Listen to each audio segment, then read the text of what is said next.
Мен Эльвира Абдулкеримова, куратор телевизионного конкурса «Ертегілер». Бәріңізді шақырамын қарамаға.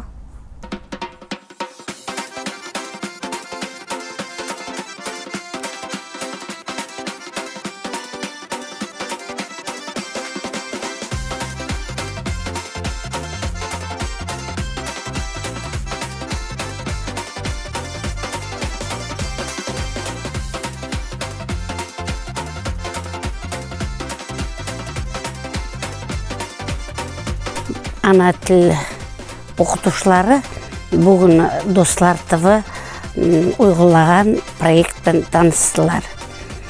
Бек мәнелі, кереклі іс басланды.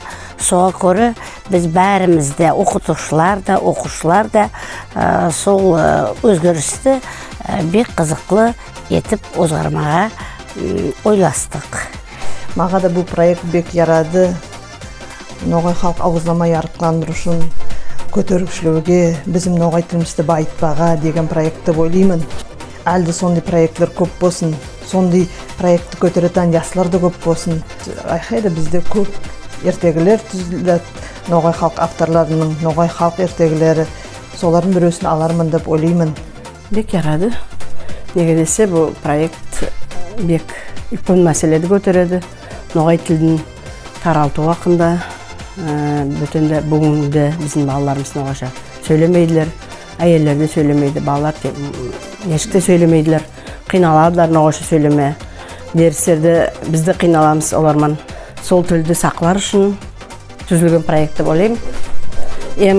Арияқтан да көмек етерміз, қомыстан келген көмекті.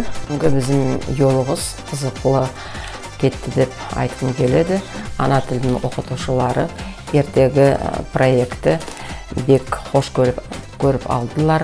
Өз ойларын айттылар, маслағатлар берділер.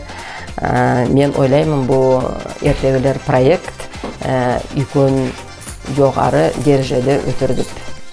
Үлкен үстінліктер yorağım келеді. Проект «Ертегілер», который запускает телевидение «Достар», думаю, очень интересный и привлечет внимание всех учащихся наших образовательных учреждений. Вначале, конечно, там примут участие учащиеся 10 школ, но в дальнейшем к этому проекту присоединятся остальные тоже школы, потому что этот проект прежде всего создается в целях сохранения нашего родного ногайского языка. Мы, педагоги, сотрудники отдела образования, окажем поддержку этому проекту. Обязательно расскажем об этом проекте родителям нашим, с тем, чтобы они тоже оказали свое содействие в продвижении этого проекта. Это очень хорошее, благое дело. Оннан да көп түрлі телеберулер Достар ТВ каналда. Yazılamız, қараймыз.